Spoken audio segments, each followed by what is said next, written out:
All right, everybody. Hello. Welcome to Starjump Station. I am Grim. With me. Oh, damn, I knew I point to the wrong direction. It's Ender. Welcome, Fucking everybody. Welcome. phenomenal. I just want to say, too, right as the Starjump Station open is playing and we get to that Starjump Station logo, I always tell the co-hosts, hey, we're unmuting, thinking they'll be quiet. And as always, Ender did a few sound bites after post unmute. You can hear Ender going, all right, here we go. Okay. I have to do it. It's part of the signature of the show. It has to be done at this point. I can't stand for it not to be done. Hope you're all well and nice to see everybody in chat. Have people piling in. Make sure if you have any of your friends or communities that want to check us out tonight to tune in. We're going to talk about some Invictus stuff. Obviously, some stuff has hit the PTU. People are checking it out. People are excited. We have a big raffle tonight tied in with our St. Jude charity stuff, an RSI Polaris Corvette. Really excited about that one. So we're going to get into all that. But first and foremost, hello to everyone in chat. I want to send out a few salutes to a few people in chat. We've got VMXEO and Starjump Starlet in chat. Everyone, go ahead and give them an 07 if you're a fan of Starjump Fleet Viewer and you use it regularly. It would be impossible to have done it without those two and all their hard work putting that together.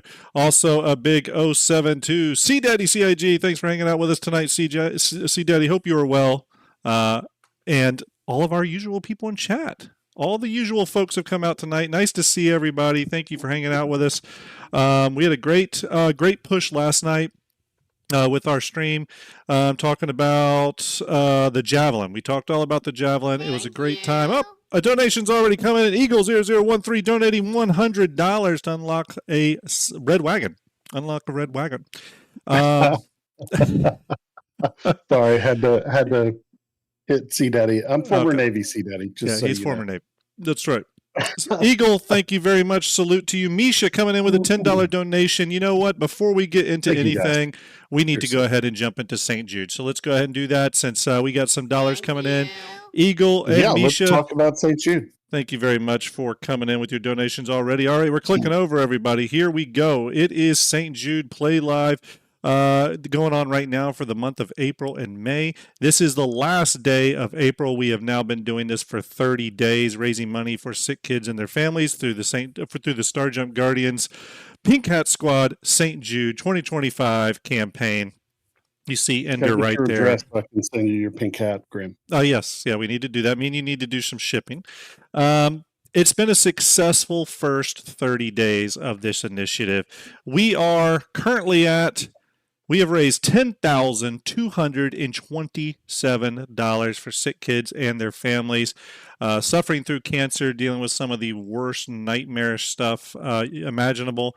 And as always, as we've said previously, those kids and those families at St. Jude, they are not paying a dime, and it is all through these sort of donations, okay? This money that you donate via our Tiltify link, if you're over on YouTube, the Tiltify link is pinned to the top of chat. If you're on Twitch, I'm going to put exclamation donate in, and that Tiltify link will pop up. Just remember one thing, very, very important to remember this. That money is a 100% pass-through. It does not come to Starjump at all. It goes straight to St. Jude. It does not touch our hands. We don't want it. We don't want to touch it. It goes. Also, yeah, go ahead, Andy. No, I also want to point out that this goes directly to St. Jude through Tiltify. So Correct. This is all to St. Jude. Tiltify doesn't get any of this. That's right. This isn't Tiltify takes so much blah, blah, blah. Right. And anybody that wants to point out that some amount of money might be used for some amount of nefarious means, I've seen comments in other streams. St. Jude does really, really amazing work. Really amazing work. Yep. They help a lot of people, and they are really trying to fight and kill cancer. So your money is going to some really great things. I've met a lot of people who they have absolutely cured, and not just cured, but helped thrive after curing, and who have come back to work for St. Jude in a lot of different capacities. Doctors, nurses, tour guides. They work for the hospital system. They work for the videography areas. They do a lot of different things, and they do some really amazing work. So your donations are going to some really, really good things. Absolutely. Snake, MGS, thank you for that subscription via Prime. Thank you very much. Appreciate that subscription. Rooster Rage just donated $10 as well. Rooster, thank you very much. New toy for the hospital play areas. I think it's going to be a good night. Oh, and that one's for the Nomad Love Struck starter pack. We're going to get to those in just a second. But thank you for those donations, everyone. Thank you for the subscription and follows and all that kind of good stuff. If you're over on YouTube, please hit the follow and the like and the thumbs up and all that good stuff. So St. Jude Play Live, obviously going on for the month of April and May. We have been doing it for 1 month now. We've had an incredible outpouring of support from our community here at Starjump. We've had some great people. Yeah, we've had some great people donate raffle prizes. We're going to talk about that here in a minute. So we're going to do a big shout out to them again, because they've really kind of kicked some doors down with some great raffle prize donations. As you see here, we're at $10,237 so far raised with 1 month still to go. We have an $11,000 goal here that we don't know the milestone for. This is the first time we don't have a goal. Sacco Guru donating $130. Coming in for the RSI Polaris. Hopefully Ender is doing his duty and taking down those names. I think he is, though. He's on top of it. I am taking the names down. I have no idea what to do here, guys. Sacco, thank you very much. Giving you the double salute for that big one, Sacco, coming in with that $130 donation. We had milestones, all the steps, all the way from $500 to $1,000, all the way up to $10,000. We didn't know we were going to pass $10,000 so quickly. Now we're on to 11, and we need a new milestone for 11. So if you have any good ideas, maybe you for milestones or things for us to do, put it milestone in bracket in chat and put your idea. We may write it down if we think it's good. Scissor Fuzz donating $100 to unlock a red wagon, and for the RSI Polaris. That is going on tonight, everybody. We are giving away a Polaris tonight on this show. Okay, and not just a Polaris tonight. We have a whole nother Polaris to give away. We have another one. The community has been amazing, and it's not just the donations, but donating ships for us to have to give away. Exactly. Let's go ahead and bring up. Let's go ahead and bring up that raffle schedule. We're going to do that right now. Everyone, you see the raffle schedule up right here. Currently, we have an RSI Polaris Corvette donated by our good buddy GearCon. That is running right now. You see right there, the drawing is on April 30th. It is a $100 donation to St. Jude via our Tiltify link. Gets you a ticket for that Corvette, that Polaris Corvette. And yes, you can buy more than one ticket if you donate enough. On May 3rd, so coming up very soon, we have an Anvil Hurricane with LTI donated by our very good buddy Bingo Winchester. That is a $20 donation towards the St. Jude Tiltify link. We'll give that away on May 3rd.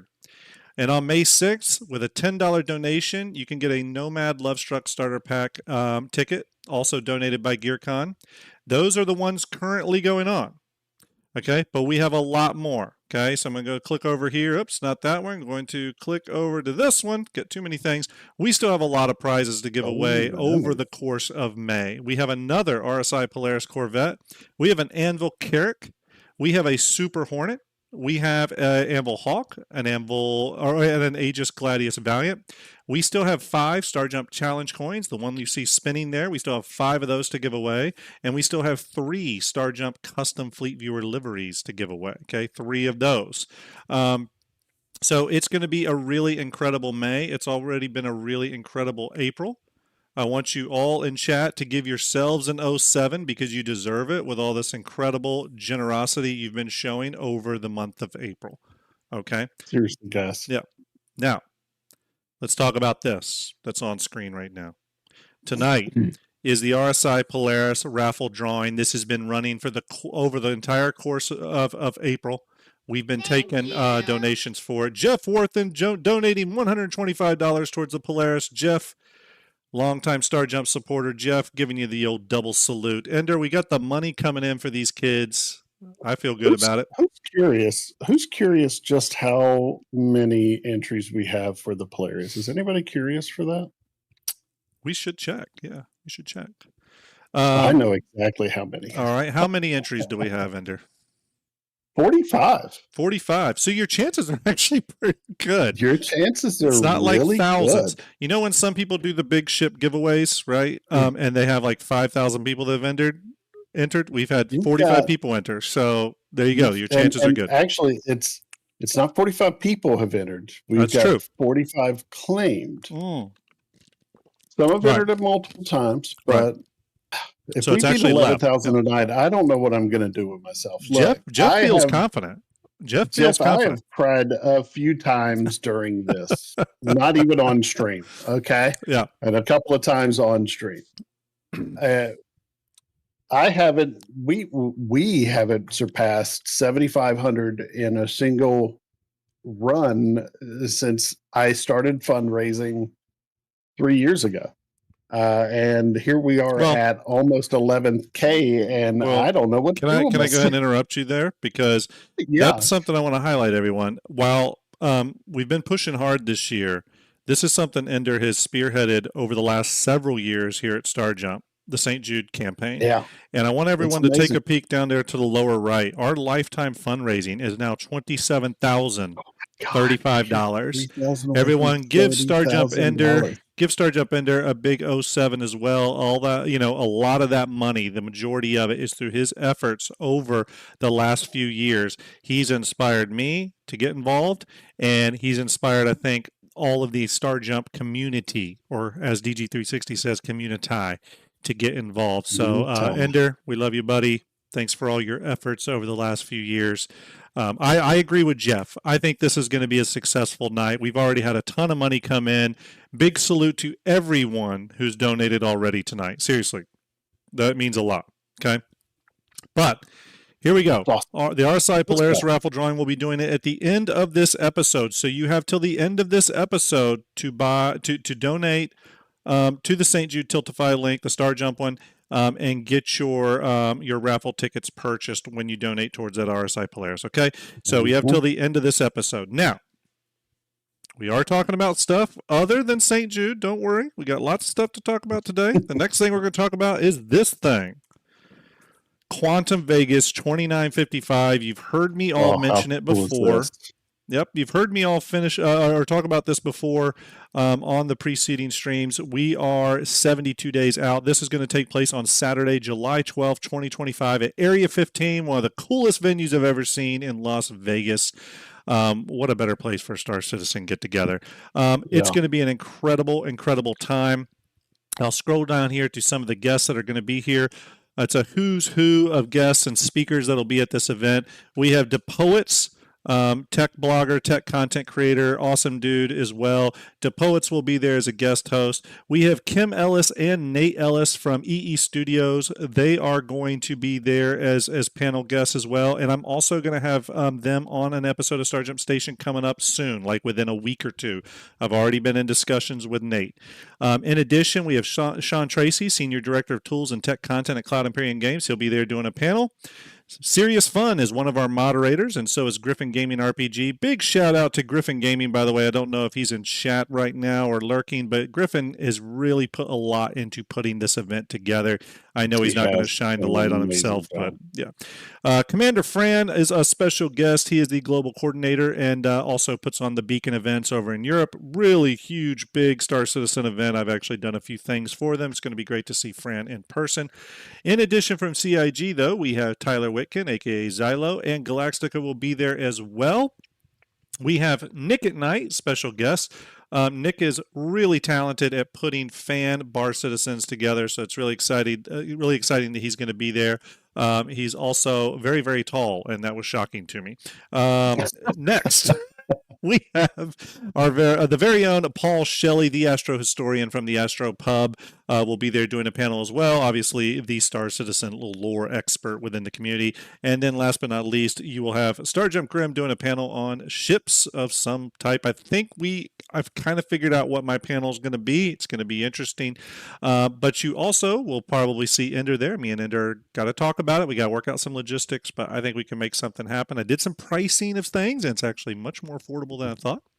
But here's the big thing, everyone. Today is the final day to get the early bird special on the tickets, $75. Today's the final day for that. After today, starting on May 1st, the tickets do go up to $99, and then on June 1st, they go up to $125. Okay, this is a really cool event, though. I promise you do not want to miss it. It's going to be awesome. I'm going to actually hit this real quick.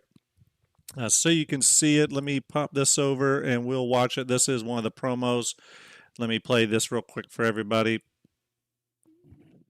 Quantum Vegas 2955 is a community like the rock celebration music. of the Star Citizen universe, uniquely designed to immerse attendees in the creative and technical brilliance of the game. Hosted in the unparalleled conference environment of Area 15 in Las Vegas, Nevada, this inaugural event offers direct access to developers from Cloud Imperium Games, influential community leaders, as well as other Star Citizen backers. They put me last in this video, by the way. With special guests covering the complexity of game development to community-driven experiences in a unique and intimate setting. Quantum Vegas 2955 is more than a convention. It's Look at this space. Into the Star Citizen this is where it's being held at. Unmissable highlight on the gaming calendar. For tickets and information, visit quantumvegas.space and follow our social media on X, Instagram, TikTok, and YouTube. Quantum Vegas 2955. By the community, for the community. And yeah, so there it is, everyone. Hopefully, again, we get to see everyone there. It'll be a lot of fun. I still have a lot to work out logistics-wise. But again, it's going to be, where did my thing go? It's going to be a really cool event, though. The panels are going to be great. Again, CIG folks are going to be there. They're having a Bar Citizen the Friday night before the event. So again, going to be really, really cool. I hope you can all make it. If you're there and you see me or Ender there, hopefully we can get Ender out there. Hopefully I can get out there. It's looking good, though. But regardless, if you see us out there, grab us. We love to talk with people. But I should probably throw the link in chat. Yeah, we do got to get on, like, looking at logistics for this, actually. Okay, everybody. There's too much crap going on. Right now. It's a lot of stuff going on. Yeah, it's a lot. I'm in mental overload. Everyone, we have now talked about St. Jude. We've already had some incredible donations come in today, which is, again, absolutely amazing. We've talked about Quantum 2955 out in Las Vegas. Really cool event, really trying to push it. Bingo says, did it say Starship Grim? It did not, but it may by the time we get there. That's an inside joke for people that don't know. My real name is Starship Grim, and Ender's Starship Ender. Correct. Yeah. So we're going to talk about some Star Citizen tonight, folks. This won't be the longest episode in the world of Starjump Station, and usually Starjump Stations are well planned, and we have show notes and the whole thing set up, ready to go, and specific topics. But tonight, we're going to freeform it. We're going to just sort of wing it. We're going to talk about Invictus launch week, which is quickly approaching now, only 15 days away, if you can believe that. And we're going to talk about some of the stuff that's been dropping on the PTU, which has given us some really big hints at what is to come for Invictus. We do know that tomorrow there's going to be a behind the ships that starts to bring in some of the Invictus information and show off a few of the ships that are coming. Okay, so that's what we're going to talk today. But before we fully get into this, I'm actually going to switch windows here. Okay, let me just bring this up real quick here. All right, Ender. Invictus launch week starting May 15th to May 27th and 27th, if I can speak, at Area 18. How do you feel about Invictus? You're a vet. How do you feel about the military-themed in-game event within Star Citizen? I've always been a big fan of it. It feels like Fleet Week, as somebody who was in the Navy who got to go to New York once for Fleet Week and did not get to spend a lot of time there. I got to spend a few minutes on the pier. And then literally left and went straight back home in the ceremonial guard, which is why I didn't look you up and call you to try to hang out with you. Yeah, because you were still there at the time. That's true. That's true. We went out there, did a ceremony, and then left for Fleet Week. But it was insanity the entire time. Mm-hmm. But it was probably the coolest military showing that I had seen. Yeah, it's a big event in New York, especially. Yeah, it's huge, and it was really cool to see. and seeing it in game is really, really fun for me. Yeah. Seeing the way that they present it and the way it's tasteful for the way they do it, Yeah. but it is very much a Fleet Week, and it is not, you know, a over the top way that, you know, they're not making a statement of, oh, the military has gotten out of control and they're just overhanded with it. It's very tasteful. It's like the military would do it in the future. Yeah. And there's no, and they're celebrating and they're doing it's gorgeous. It's beautiful. And I really enjoy it. And they don't, they don't bring any sort of real life politics stuff into it. It's all kept within Exactly. game, in the lore, which is really cool. And again, if you dig into the lore, there actually is some really cool story-driven stuff CIG has done related to Invictus in terms of recruiting and the Militia Mobilization Act and all that kind of stuff, and the fight against the Vandals. So it's kind of cool seeing them bring what is essentially a ship sale and a concept sale, bring that into the game a little bit and turn it into something more than just a website sale. I actually do appreciate that CIG does that. Now, some people may look at that and say, well, it feels a little dirty or whatever, but actually that's exactly what they should be doing. If it was just a straight up sale, it would feel a little cold after a while. Yeah. And I do feel like they do some cool stuff for the events now. They have fleet flies, the ship tours, which we're going to talk a little bit about here shortly. They put a lot into it, and I think it does make the event fun. And here's how I can confidently say this. There's been an IAE. Now, usually I get sucked into buying stuff, but there was an IAE and there was one Invictus where I did not get anything. I think I may have melted a ship and used some credits, but I didn't put any new money into the game. And where I'm going with that is that the Invictus and IAE events, which have in-game presence, they're fun even if you're not buying ships. It's fun to go to the hall to check out the new ships. Generally, there's the free flies. You can tour things, look at the holo viewers, all that kind of stuff. So again, it allows people that are not dropping cash or opening those wallets to sort of enjoy the event, and I think that's really cool, and I think it's a smart thing for CIG to do. I've long stated, and I feel this hopefully is the case because I do think CIG needs to do it. Now, I think there's a balance here, but I think there's enough room for CIG to maybe introduce another large scale event. I don't know when that would be, maybe during this, I think so. Yeah. I think there's a good middle space here. Yeah. Between Invictus and IE. Yeah.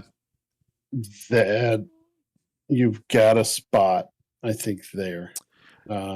Or maybe between IE and Invictus, I'm not sure. I mean, they're equidistant, but you've got a spot there that maybe you can get something. And they do have the smaller sub events like, the Valentine's Day thing and this and that, but I think there's enough room for one more big event.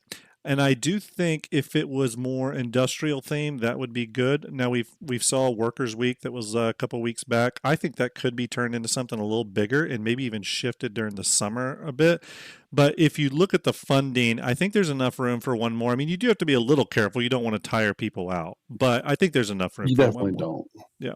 I think something like Workers Week would be great. Or Rooster Rage with a new toy for St. Jude, $10. Thank you very much, Rooster. Sorry about that. Thank you again. Another one. Yes.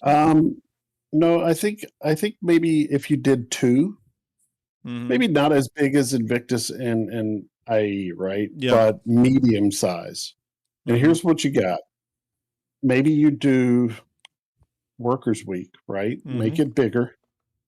And more important. I don't like using that word, but let's use it. And let's also boost up Daymar Rally a little more and do a racing week. Right, that brings a lot of in-game stuff and ship sales along with it. Yeah, yeah. Right. And so even you got if it's racing, you got a Workers, and now you've got IE and ILW. And even if it's not through Atmo, which I think would be cool to do, or the Atmo esports guys are great friends of ours. But even if it's not through them, then if you want to if CIG wanted to lean purely on their stuff, then lean on the Murray Cup, which is a CIG, Yeah. a lore thing, I believe, if Yep. I'm not mistaken. Hopefully I'm not mistaken, but do that. And honestly, if they can get, I'm just going to say this right now, if CIG can get NPCs to race and actually perform, I would definitely go watch NPC races within the Star Citizen universe. 100%. Yeah. And bet on them too. And let you place bets. Yeah, that'd be really cool. So yeah, Citizen Ninja just pointed out in chat, May 15th is just 2 weeks from tomorrow. So again, tomorrow, we're going to get Invictus information, or at least they said initial Invictus information. I think we're going to get the date. I think we're going to get what's on this poster here. I think we're going to get probably a little bit more information, and I think we're going to get the first curtain pullback on some of the ships we're going to see in Invictus, and I have a feeling next week we might get another curtain pullback on some additional ships. So yeah, Invictus launch week. There's a couple things going on here, and generally you can kind of put them into sort of three categories is how I put Invictus. You have flight ready ship sales or flight ready ships. You have new concept ships, and then you have in-game events. Those are sort of like the three things happening. Right now, there's the free flights and stuff like that, but I kind of refer to that as in-game events. So let's go ahead and start with the big one, which is flight-ready vehicles coming. Okay, I'm going to go ahead and pull up something here. I'm sure most of you have seen this. If you've been out there, kind of browsing the info, making its way around the interwebs. Post data mine from 4.1.1, new Invictus 2955 flyyables. Now, I do want to point out, everybody, take this with a heavy grain of salt. I would say a grain of salt, not a heavy one. I think this is pretty close to being confirmed based off stuff we're seeing in the code and stuff we're seeing on the show floor in the PTU. But a few things that are listed as going straight to flyable.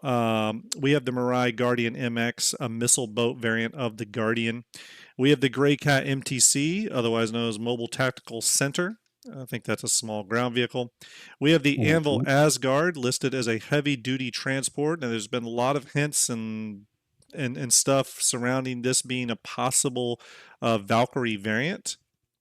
I'm not 100% sold on that, but I'm like 90% sold on it. And then, of course, the one that's the most guaranteed is the Smisk Starlancer TAC. Okay, it's all but guaranteed to be coming. Now I'm going to bring up another image here. Where's that image? Do I have it? Please tell me I downloaded it. Is it this one? Yes. Right here, everyone. If I zoom in, you can sort of see on this image a few things that are important now. And this is a change to how Invictus has been done in the past, which is also kind of interesting, and we want to talk about and get your opinion into. But we have three manufacturer logos on the same show floor. We have Grey Cat over here, we have Mirai over here, and in the far back, we have Misk. That pretty much guarantees a few things here. I think we're going to see the Grey Cat MTC right over here, the Mobile Tactical Center. We're going to see the Starlancer TAC right here in the middle with the Misk stage. And over here on the Mirai, we'll get the Guardian MX. Now, never before have we had three flight-ready ships from three different manufacturers all be on the same day on the same stage. Usually they separate it by manufacturer. So this is a little bit new. They haven't done it this way yet. Now, there's something to read into with that. Let's say, and we don't have the Invictus schedule yet, maybe that comes tomorrow, but let's say that this is day one. Okay, let's say this is day one, right? And again, everybody, we're speculating here. This is speculation. These are just images from the PTU. But let's say this is day one. Usually they like to spread out those flight-ready ships over the course of the event, right? So you'll have one on one manufacturer day. A couple days later, you'll have another manufacturer day with another flight-ready ship goes out. With all these possibly coming in on one day, how do we think that affects the rest of the show? Does that mean that, do you think that means that there'll be a high likelihood of additional surprises in the form of ships that we're not aware of? Well, let's look at this two ways.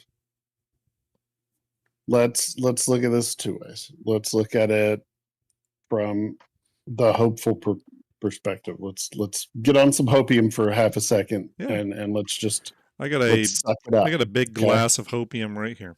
Yeah, let's go ahead and drink all that down and say, absolutely. We are going to get a whole lot of ships. Mm-hmm. All right, maybe. But let's look at it from a different perspective. I'm going to look at it from a more pessimistic perspective for a moment. Which is a good way to go into it, to be totally fair. See, Daddy, don't judge me here, please. Okay?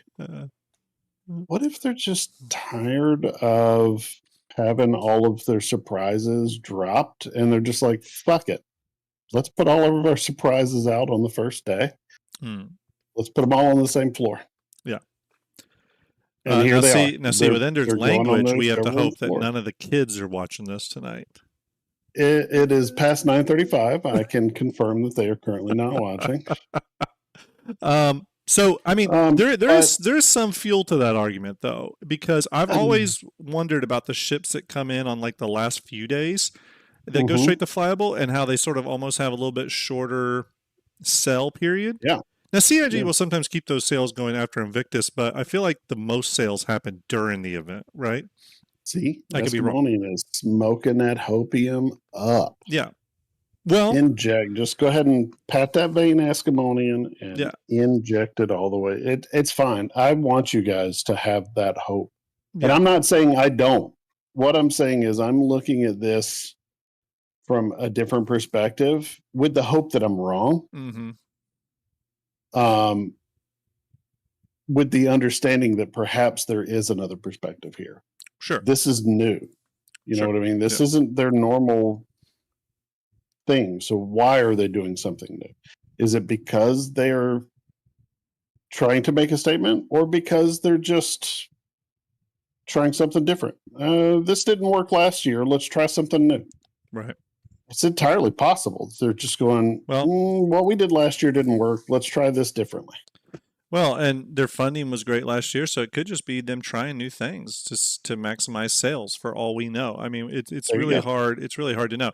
On the flip side, so that's the pessimistic view, or I wouldn't even say the pessimistic view. I'd say it's the cautious view. Yeah, and that's honestly probably the best way to go into an event like this. It really is. By the way, Eskimonian, thanks for that resub with Prime. Appreciate that. Going on 8 months now. Amazing. Thank you very much. But again, this is one of the things that's excited me a little bit with CIG this year is they seem to be like up for trying some new stuff and flipping the script a little bit. But let's say this is day one. And again, we're not even sure this is day one of the event where all three of these are on stage. And we're making an assumption here. Right. But let's say they do that. That still leaves room for other surprises. Okay. We have Drake Defense Con that comes after Invictus, typically. We've also have the Idris P up for touring, which we're going to talk about the Idris in a minute. Don't worry, everybody. We're going to go into a whole thing on that. But with Drake Defense Con, we know of a few Drake-related things that are under, in production. We feel pretty confident that the Ironclad is in production. We're not sure which stage of production. We had speculated that it was pretty far along. But we don't know for sure. We haven't seen any of the monthly updates, so hopefully it's moving along really well. And I'll go ahead and pop that up right now. Again, Drake Ironclad. We also have this ship here, which has been a source of great controversy amongst the ship-focused content creators, and I'm sure the ship team at CIG is enjoying the show. But we have this ship right here, which I am telling you is a Drake ship for sure. Like, I would bet my house on it that this is a Drake ship. Sure. So we do have some in-production things. We also have vehicles like this. Another Anvil Atlas platform, a Ballista platform, whatever you want to call it, a ground vehicle. We know that is coming. Again, also possibly, something that would make sense for this show. Okay. So there's still a lot left that they could surprise us with. And then, of course, the Idris, which we're going to get into here in just a second. But so that is, again, what I hope is going to be answered tomorrow. I hope that we get the Invictus schedule tomorrow. I don't know if we'll get the Invictus schedule. Chat, maybe you can remind me, does the schedule usually come out the first day they bring out Invictus information, or does it come up a little bit after that? I can't remember. But that schedule is going to tell us a lot. That schedule, I think, is going to give us a lot of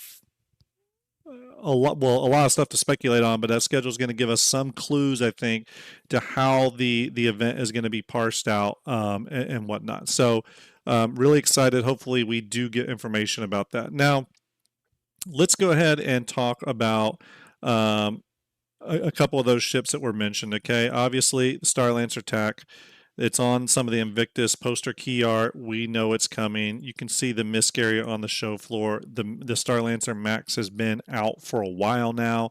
It makes sense for the TAC to come on board. The TAC is sort of the gunship variant of it. Comes with a small snub hanger for the Fury. It comes with 2 times dual size 5 man turrets on the side.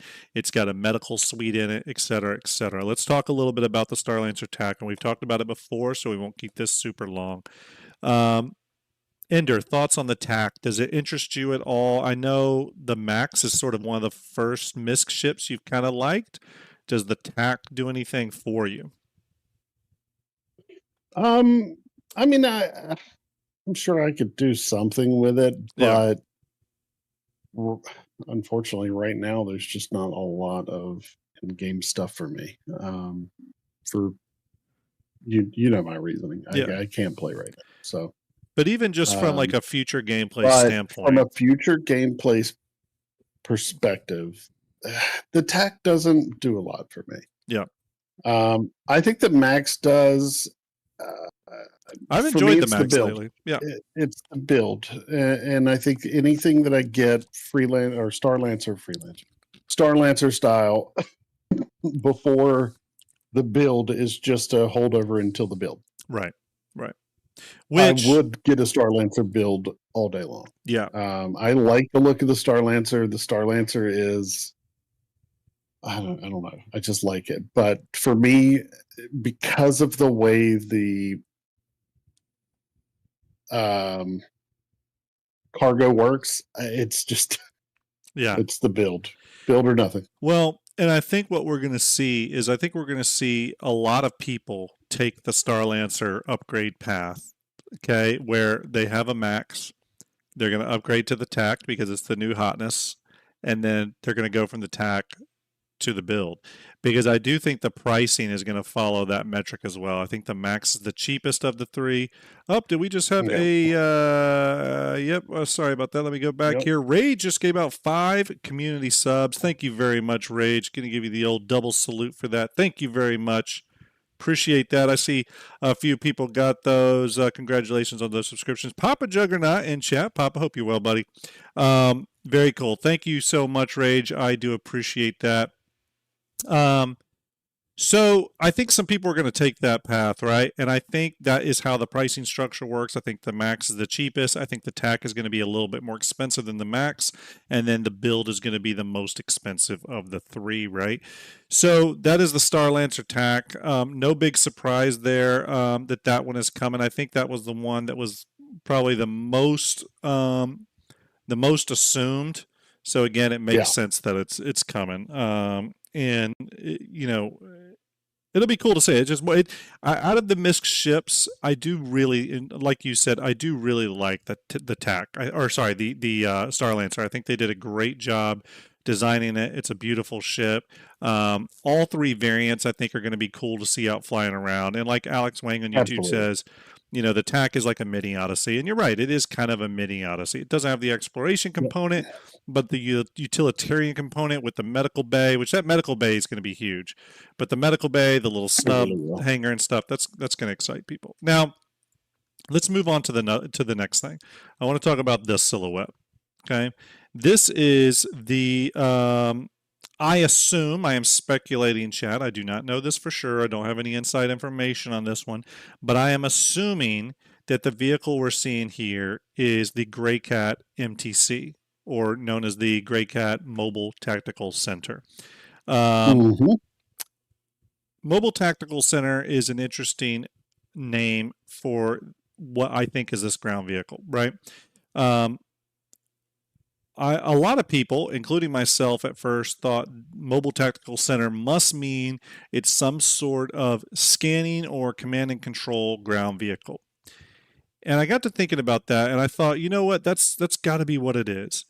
My only concern with it was, well, a scanning ground vehicle really doesn't make a lot of sense right now until we get scanning version 2 in, right? Some sort of the more advanced scanning stuff that they're working on. They haven't said that's coming right now. And so if they launch a vehicle that needs that gameplay, then what we're really talking about is a new feature release. And I'm just doubtful of that. So I've started to temper my expectations on this ground vehicle, and for those of you again that have watched this stream before, you know I've said it 1,000 times. I think the Mobile Tactical Center is essentially a mobile ground-based armory. I think it's a vehicle that can act as an armory for ground-based troops to quickly rearm, reload, all that stuff. And I don't think they even have to go inside the vehicle. I think they can access big storage, essentially storage lockers right there on the ship. I don't know, but that's what I'm thinking. Some sort of mobile armory. Now, yeah, and that doesn't mean it won't have additional stuff in it. That's just what I'm thinking, and I am wildly speculating on this. No one out there in the content creator community knows what this vehicle is. I can promise you, it's all speculation. But that's what I think. Any thoughts on this one, Ender? Mobile Tactical Center, I think it's what it's called. Mobile Tactical Center. Yep. I think an armory makes sense, and I think that it's a companion piece to the. I hate to say this, to be honest with you, and I'm going to hate myself because it takes us further away from my thought process of what medical gameplay should be. But I think this is a companion piece to the NERSA. You take a NERSA and you take this and you put them out, and you have now got a respawn spot with a armory. And you can hit the nail on the head until you complete whatever you're doing. Yeah. I don't like the idea of doing that, but it is exactly what you're looking at there. Now, let's assume this was some sort of scanning based vehicle, right? Now, if we had the next version of scanning out, I would love a ground-based and ship-based platform that had advanced radar scanning capabilities, but also EWAR capabilities that allowed you to jam radar signals, put noise and a lot of EM and IR signatures and energy out there to confuse radar scanning stuff. I could see how in combat that would be extremely useful. I would love for it to be something like that. I'm just very, very doubtful it's anything that requires new features. I think it's going to lean into the type of content we've been seeing from CIG through this content-driven year so far. And for better or worse, and I will say I have been enjoying it, but for better or worse, we've been seeing a lot of ground-based FPS gameplay. And some ship-based, but it's a lot of ground-based FPS gameplay. Mostly. I would argue it is mostly. Yeah. And a lot of new ground-based combat scenarios. We just got the Valakar, the mini Valakar at the Hathor facilities with that whole thing. We all assume we're going to get the slightly bigger brother to the Valakar, and then ultimately the big monster Valakar. I could see more ground-based vehicles that tie into combat being interesting. And the easy way to go with this ground vehicle would be something to compete with a Ballista or Cyclone, but we have so much ground-based coverage already. If you look at how many variants of the Cyclone there are and how many variants of the Ballista there are, the Ballista, the Spartan, the Centurion, all the Cyclone variants that are AA, minigun, rocket, all this stuff, we have so much coverage that we really don't need another ground-based combat vehicle right now. We got tanks, we got everything. So the MTC, in my mind, does have to do something different. And I think this vehicle is the ground-based combat vehicle for the individual, for the FPS gameplay. It's a support vehicle for FPS gameplay, essentially. 100%. Now, 100%. that could also mean, let's say CIG surprises. It could also mean that maybe this comes with a small crafting station to craft small weapons and stuff. Now, maybe that does not online when it goes drive ready, but maybe it comes with a small crafting station on it that has the ability to craft small handguns and rifles and stuff like that to support ground-based combat gameplay, right? Or even ammunition. Or ammunition. Exactly. Exactly. Not so much the weapons, but maybe the ammunition. Yeah. Or rearm ground vehicles and stuff. Who knows? Who knows? Yeah. So this one's a big question mark. This one's a big question mark, but this is also one of the ones I think I'm the most excited to hear more about because it is such a big question mark. Yeah. I like that it's a question mark. It's nice to have something that we all don't know about. Yeah, I totally agree. And then that takes us to the Mirai Guardian. We won't talk about that, which I'm bring up that silhouette now. Again, we think this is the Guardian.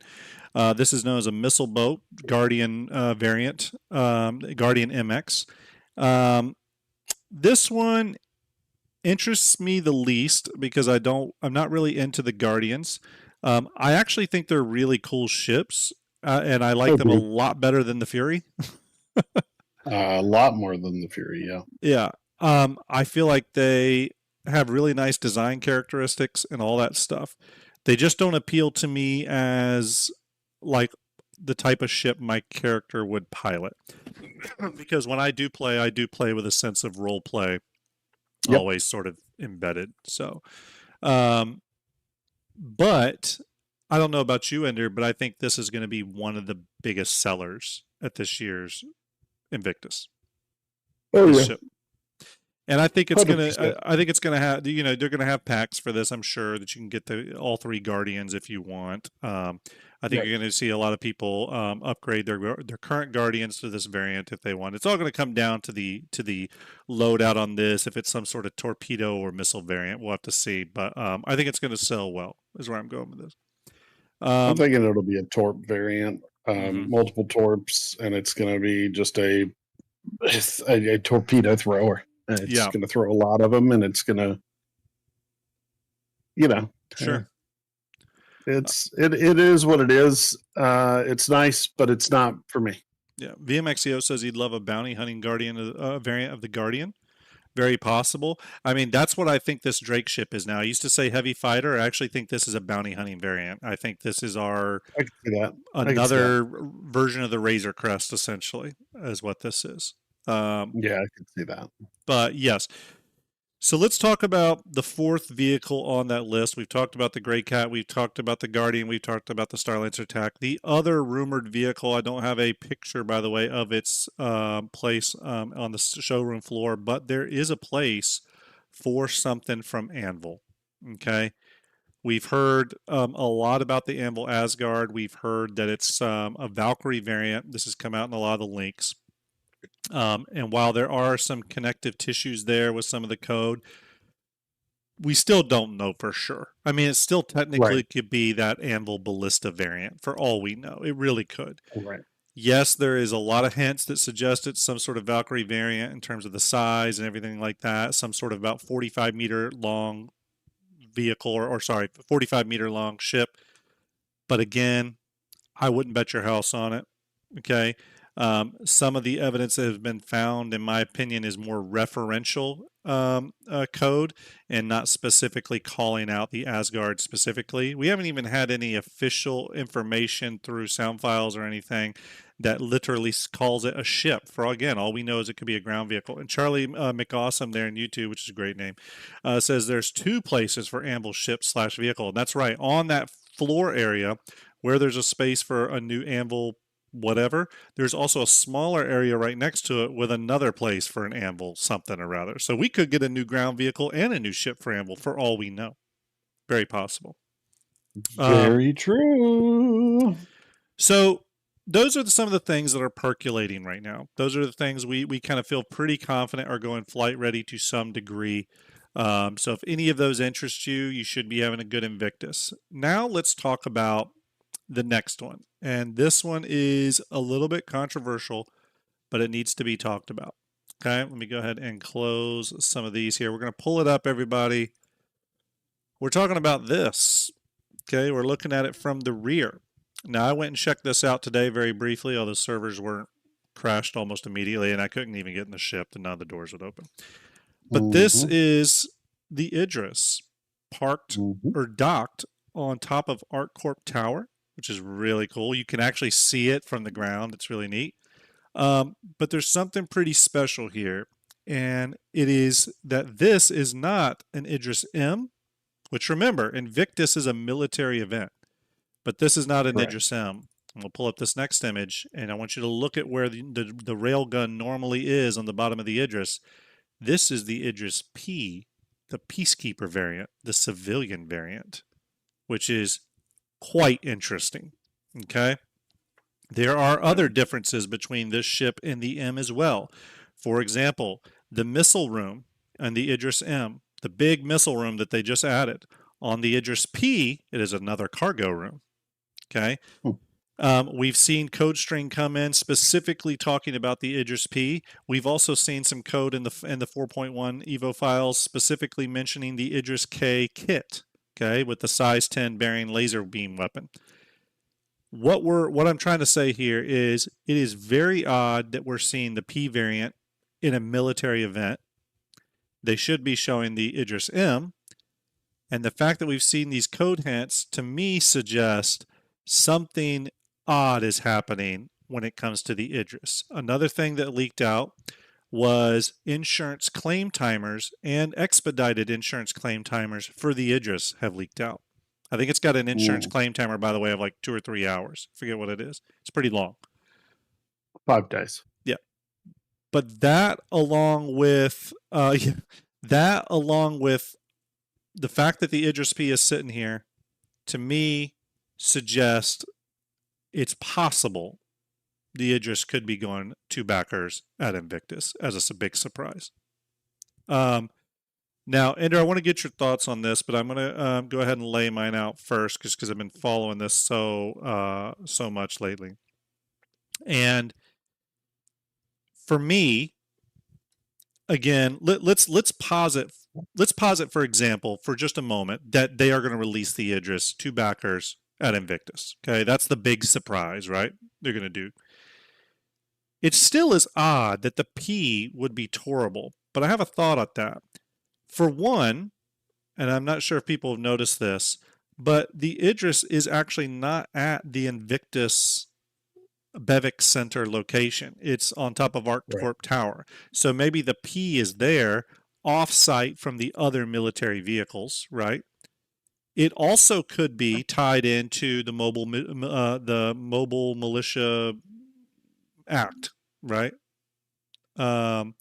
Which is what the Polaris was part of, which is where military surplus vehicles are sold to the private market, sold in the private market for defense against the Vandal, right? And you can check out AstroPub for more details on that. But I think it could tie into that. But something is happening here. The fact that we have the Idris P tourable, which we've never seen before. I think we need to point this out. The Idris P has never been listed in the game files. As a matter of fact, the Idris has always just been referred to as the Idris. However, now the Idris code in-game has been changed to Idris M, and the Idris P has been added to where CIG wanted to delineate the variants of the Idris. So, and I'm going to hand it over to you for a second. What do you think about this? Do you think the Idris could be coming for Invictus? And if so, why would they come out with it early? Because again, originally they said it was coming with Squadron 42. Or do you take the pessimistic view and say, no, it's not coming. They're just letting us get a bit of a preview before it releases sometime next year. I'm taking the more hopefully I'm saying hopefully they are doing what they should do. View. I'm not calling this pessimistic. I am saying this is what they should do, and hopefully that's what they're going to do. Yeah. What they should do is stick to their guns, stick to the word they've given, but let us tour it, right? Go ahead. Let us walk around it. If they've got the ability to walk around this thing and move around it, they've got it close, right? It's ready ish. But don't give it to us. Let me throw something back at you that I saw in some chat the other day, and this sort of made me think a minute. Let's assume the Idris is ready. Okay, let's assume CIG's been working on it and it's ready to go. Now, originally the plan was to release it with Squadron 42, but most people agree that Squadron was probably supposed to come out at last CitizenCon IAE period. It's obviously been pushed to 2026, but let's just assume that it's ready. If a ship is ready, Rooster Rage just donated another $10. Rooster coming in with those donations. Rooster, thank you very much, buddy. Amazing. New toy. Rooster. Yep, new toy for the hospital. Another toy for a hospital. But whoever you are, Rooster, you're awesome. Let's assume, though, that it's finished. Is it ethical for CIG to hold a ship back from backers that have been waiting for a decade now, a little bit more than a decade, for a ship they have paid $1,000 or more for, and it's finished?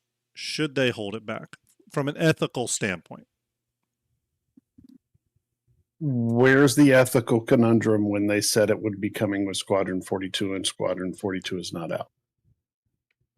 I think people sort of assumed that was probably more of a marketing sort of ploy, and that the idea was that they would be finishing. No. Let me finish my point. No. But assuming that the work on the Idris would go until Squadron 42 releases, which was supposed to be last fall. Well, now that Squadron's been pushed another 2 years, if the ship is done, do you think there's any obligation to release it to backers who have paid for it? Because there's really no binding contract to what CIG said is in terms of releasing it during Squadron. I mean, it's not like they have to do that. There's nothing like that says they must do that. Absolutely. Yeah. Absolutely. But there's also no binding contract that says that they have to release it now. Right? True. So, I would probably take the counter argument. Ethically speaking, yes, people have paid $1,000. But how do we, as the people who aren't truly backing the game, like making the game, I should say, not backing, but making the game, creating this game, how do we know that this is truly ready? Just because I can go into the game, do I know that this is truly ready to be in this game now? Ready to fly, ready to go, fully ready to go? Well, we won't know that. Only CIG knows that. Exactly. Yep. So if they don't release it, but we're able to go in there, people are going to automatically go, this could release now. Sure. And if CIG comes out and goes, it's not ready yet. Sure. Everybody's going to go, fucking no, we saw it. It's ready. Yeah. But so it's no matter what, being able to go on this thing is going to be a shitstorm. Now, that said, do I think if it's 100% ready and it's another 2 years, if it's genuinely another 2 years to Squadron 42, which I'm iffy on. I'm not 100% sure it's going to be it's 2026. 2 straight up years. 2026. Let's just say that. Next year. Yeah, and when I say 2 years, I mean 2 years delayed past its. Let's assume it was supposed to release last fall. 2 years past last fall. Right. We're already 6-7 months past that already. But so 8 months more until it releases. Ish. Yeah. But I would honestly say, personally, as with everything with this game for me, put this back in the microwave and let it cook longer. Let the game cook longer. Longer than the 15 years it's been cooking. Make sure it's ready. And there's like, this Idris has been cooking for 13 years, damn it, and it needs another 6 months. Go ahead, throw it in the game. Let's see what it breaks. Let's do it. Fuck it. No, Let's I see what mean, it breaks. that's a valid point. I have heard that from other people like that. From the other people say the same thing. I will say this. I personally feel if the ship Lazy. and let me Hours late. let me let me go ahead and say this because I know someone will say this to me.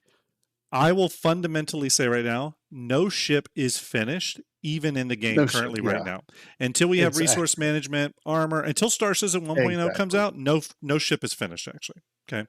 That said, if it's close, If close, if it's release it. yeah, if Give it everything to us. else is done though, minus the stuff that none of the other ships have either, I want them to release it, but not even because of the Give the ethical Polaris something argument. to fight. But here's the thing. Give the Yeah, Polaris something to fight. exactly. But I want them to release it though, not even for the ethical argument of, well, people have paid for it and are waiting for it. I would rather them get big ships into the game so that we can test server meshing, server performance, and things like interior ship culling, stuff like that. Now, we'll see where this nets out. It's going to be interesting. However, I want to go back to a question that Admiral Kusanagi said earlier. Question: if this is the P Idris, which it is, I can't confirm that it is, then do you think this ship will be based on the older model than what the M version or the military use as seen Squadron 42? Okay, you're talking about the different exterior. And here's why I don't think that is the case. Because it ultimately wouldn't really make any sense for two reasons. One, if you go back and watch Paul Shelley's deep dive into the Aegis Idris in its history of the UEE against a long-serving ship, the exterior of the ship actually hasn't changed a lot. In lore, it hasn't. Now, that's lore, I get it, but it really hasn't changed that much and wouldn't account for the major difference we see between the current in-game model and the Squadron 42 model. Now, put that aside for a second. The Squadron 42 gameplay trailer we saw, that is the prologue, by the way. That is the Battle of Vega. That is the prologue that happens even before the Squadron 42 story. So that's actually supposed to be very old, a couple 100 years old, I think now, or 20 years old or something like that. Someone in chat tell me how far ahead Squadron is. Maybe it's 20 years or something. I don't know. But either way, that Idris, thank you, Darth, sending the Javelin overhead. Appreciate you, buddy. But either way, that is supposed to be an old Idris. What I think has occurred, and I really hope CIG addresses this is probably one of the biggest things I want to hear about. And if you watched my Javelin stream the other day, we deep dived this, so I won't go into it long. But I really do hope that the Idris we're seeing in game right now is literally a placeholder for the new exterior that they are going to surprise us with. Now, you may say, no, Grim, there's a new paint, damn it. There's a new paint for the Idris that was listed in the files, and it's called the Invictus Fleet Week paint for the Idris. And actually what you're seeing here on this Idris P, by the way. I am not convinced of that. I'm gonna go real far out on the limb here, everybody. You heard it here first. And this is the first time I've actually spoken of this. I think that paint is a ruse. And I think the Idris we see in here in a ruse. And here's why. I'm going to bring up another still. And if there's anyone from CIG watching, well, here's the thing. If there's anyone from CIG watching, I do apologize because I'm going to go a little salty real quick. Okay, a little salty. For those of you that think we're la la la la. For those that think we are the White Knights, we'll go a little salty. And it's all right. I'm going to bring up some images. I'm going to bring up this one first. Doesn't look too bad, right? This is a pretty good looking ship, except for there's some very odd texture issues with this ship. Okay, for one, yeah, what is going on there? You see how this, like, you can see my stuff. I'm over here. Yeah. Go ahead. This texture is very bizarrely wrapped on here. Yep. But that's not all. There's other panel lines and stuff that look like they're actually off center in a really weird way. For example, just the way some of these panels line up with some of the decals seems wrong. Now, if I showed any 3D artist this, they would say, oh, wow, that ship has been poorly texture mapped. Okay, I'm actually going to skip ahead here real quick. Is the flag inside of that Idris? I don't think so. It may have just looked like it was, but no. Okay. But here's another close-up. You can see, again, this texture, by the way, looks very low-res to me, too. That's another thing. I know, it's wear and tear destroyed, but why does the wear and tear have a hard edge line over a flat surface. It doesn't make any sense. It Like it would never shouldn't. wear that way. It shouldn't have this line right here. Yeah. In addition, though, there's panel lines too that are super low res and don't line up with anything else. I got a few other images. If you look here, the texture is just really low res too. You can see it here. It actually looks like a freaking PS1 game. Okay. Here's another view. This is me. I'm standing right in front of the Idris. You can see how the decal's nice and sharp. You see that? But look how soft and out of focus and even pixelated the texture is down here. Okay. And I can zoom in a little bit. Again, you can see how sharp this is, but then look how pixelated and muddy this is down here. Okay. So again, I'm speculating wildly here, but where I'm going with this is that I personally think it is possible. You say low res to save video memory, but the other ships don't have that. The Polaris doesn't have that. And if this is indeed going flight ready, I would hope they want to get a nice looking texture on there. I'm just telling you, this texture from a 3D artist standpoint, for those of you that don't know, I am a 3D artist in the film and television industry, and I can tell you right now, this texture is garbage. And I actually don't have a problem saying that because I guarantee you CIG knows this texture is garbage. The ship team. Have you seen the work? Have you seen the work they've done on the Polaris? That thing looks incredible. Yeah. You're telling me they look at this and go, "Yeah, this looks good." You know what I mean? I don't believe it. Execute. Right? But we're never streaming. We don't stream execute. It's not what we do. Let's see here. Excuse says, when are you streaming? Right now. Because I was just messaging you when are you streaming? Right now. X, you are in our Discord. You get the same messages everyone else does. Get those notifications, bro. This just lets us know that you have muted the notifications. Thank you, X. He mutes us. He mutes us. We love you, dude. Real quick, and execute. If you want to jump in the party chat, I can drag you down because I'd be interested in your opinion on this. But regardless, everyone, where I'm going with this is, to me, as a professional 3D artist, I look at this texture and tell you something is wrong with it. It does not seem up to par. It actually doesn't even seem to CIG standards 5 years ago. This texture to me looks like something that was rushed out to act as the Idris P's texture for this placeholder model that we're seeing in game. Now, at the end of Invictus, if nothing ever comes of this, feel free to call me out on it. I'm totally fine with that. But I'm just telling you right now, when I went up to this ship, there was a Polaris parked above it. Someone had brought their Polaris over. They look like ships from two different games. They straight up do. They look like ships from two different games. The Polaris looks so much more high fidelity than the Idris that it's not even funny. Okay. Now, again, I've told you all, I 100% think that we don't need to worry about that because we are getting the new Idris exterior. As you see in this image here, this is the new Idris exterior. We're going to get that, and everyone's going to be happy. And this exterior looks like it does hold up against the Polaris. It looks much better, right? A lot more detailed. What could possibly be happening is that maybe CIG is putting this Idris in there as a placeholder for the moment, and then during Invictus, we're going to get surprised with the new exterior. Now, I've heard people tell me, oh, they wouldn't have put all that work into the interior. No, I don't think the interior is changing at all. The interior of the ship is the interior of the new one. It's just the exterior, I think, that's getting the update. Okay. Executes grabbing tea like a good Tasmanian. All right. But that is my speculation.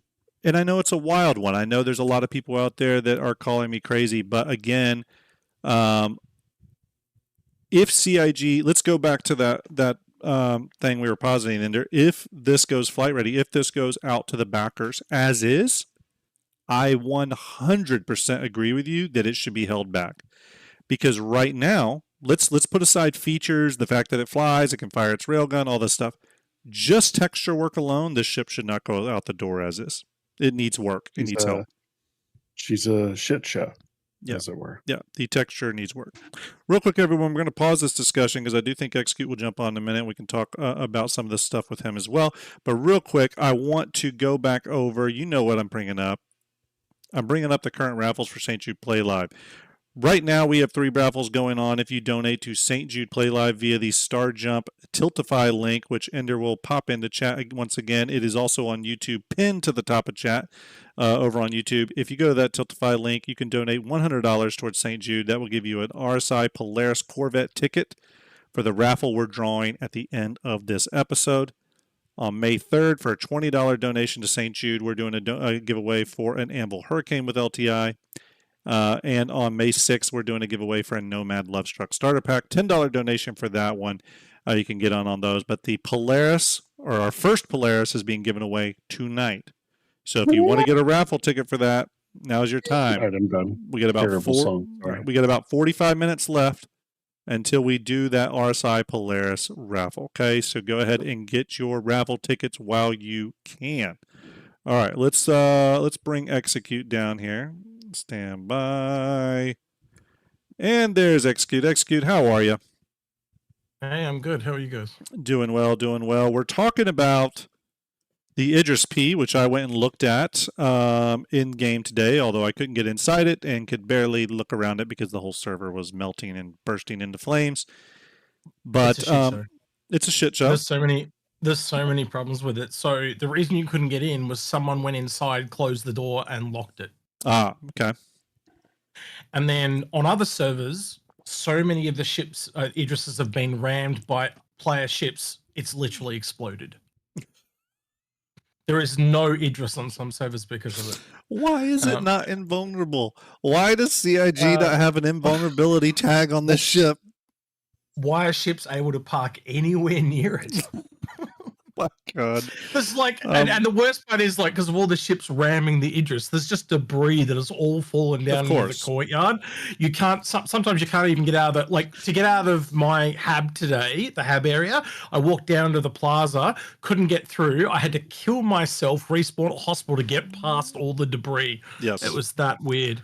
Well, you can see in this image here a Zeus parked above it, and then later on a Polaris came above it and just sat and hovered above it. But yeah, what a mess in regards to that. But I want to send it back to this that me and Ender were just talking about. Okay, so obviously in this image we're looking at the Idris P.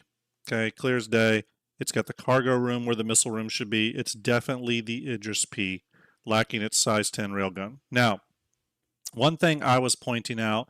Execute, and I posted it in our group chat with Tristan, is that the texture work here, I don't know what you thought, but the texture work on this Idris is garbage. And this is that new Fleet Week texture. It's pretty low. It's almost like it doesn't have the high, you know, when you get up real close and it has that high detail, it doesn't have that. It's like it's missing a whole different, you know how there's multiple channels? Yeah. So essentially that's how they get the different details. Yeah. It just doesn't have the high fidelity, to use their word. Yeah. That other textures have. It is it's got some detail, but it doesn't have everything. And it doesn't look bad from far away. Yeah, I would say spawn a couple of your own ships in game and then go have a look up at the Idris and compare for yourselves. Like, everyone's got eyeballs, you're not idiots. Yeah. And you'll see pretty quickly. The Polaris is a really good example because this is, you know, a capital ship. I'd add a few of the others in there, like the Reclaimer and stuff like that. But the Polaris is probably, I think, the cream of the crop when it comes to the capital stuff. Yeah. But yeah, I'd agree with you completely. It makes me think that it's not coming to players, put it that way. Well, let's go back to this. This texture to me seems so kind of just slapped on.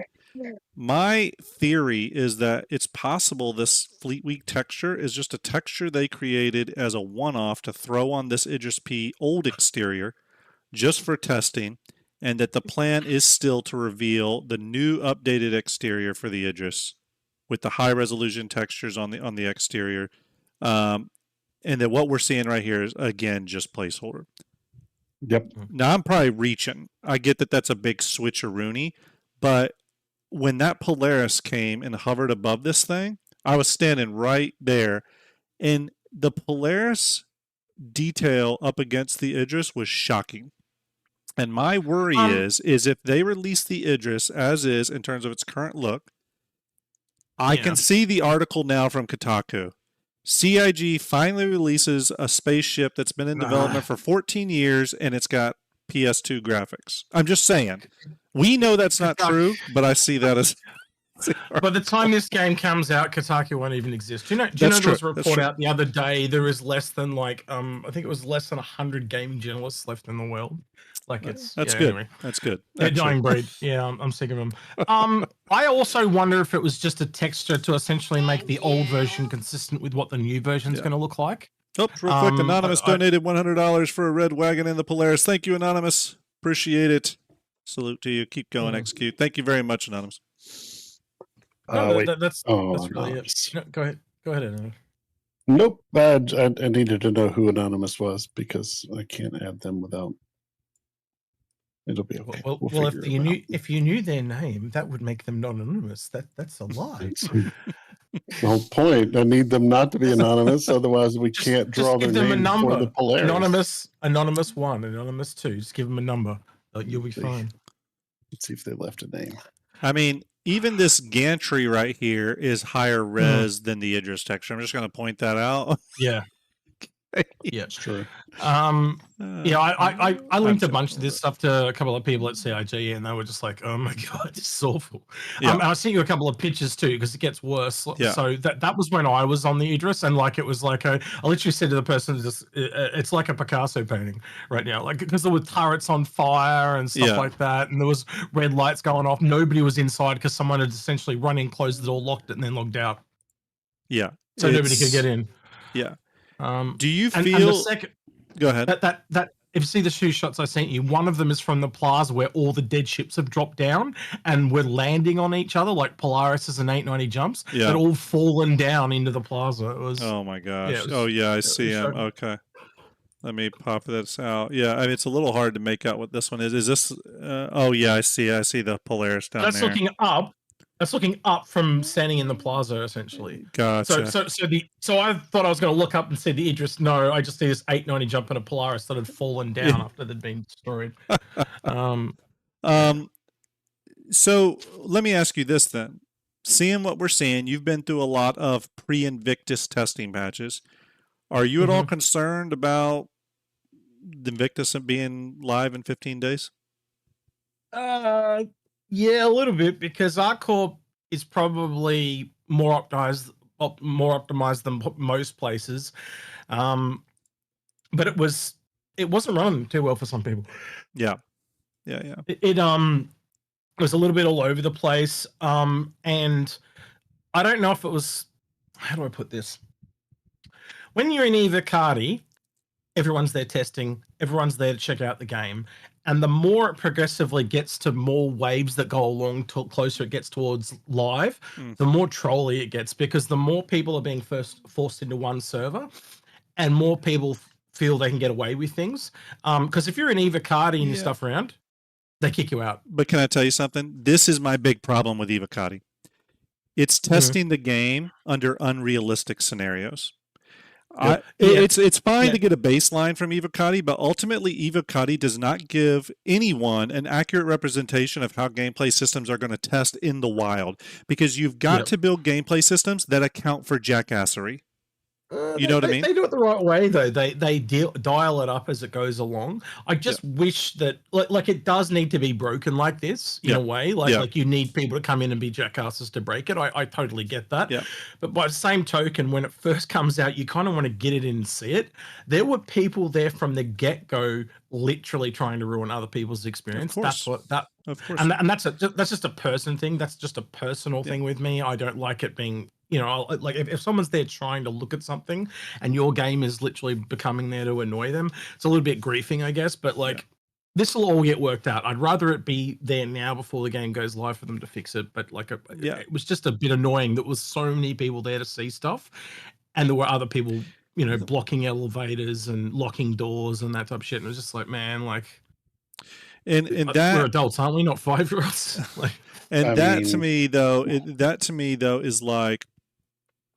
I get concerned that CIG proofs some gameplay systems through Evo, feels good about them, and then suddenly gets shocked when they go to the wider release, and suddenly it's quite obvious that not only does the gameplay system not work in the current test or the current live environment, but it sure as hell ain't going to work during the live environment where we actually get punished pretty hard for dying and our ships exploding and stuff. There's a lot of systems currently like that I have some big concerns about. Take into account this Idris here docked on the ArcCorp tower. While it would not be realistic in any way, it's one of those things where they should have a wide bubble around this ship that if another ship enters, you got about 10 seconds and it just despawns your entire ship. I would just have it so that they have unlimited ammo on the PDCs, and the PDCs just shoot anything that come at the ship. Because it's got PDCs all over it. I was looking at it because you can actually, if you go back to the screenshot you had where that person was jumping onto the table, I'm actually surprised that might have been me because that's how I got on top of the Idris. You jump on that table, and then you can do a running jump from the table to the arm, and then you can work your way all the way up to the hole. You can get right up on top of the bridge and everything. And there's PDCs like all over it now. And I just have them shoot if anyone comes near. Like, just have any of the turrets just shoot any ships that come near. That'd fix the entire problem, and then just give it 100% shield that can't be busted. You'd be laughing.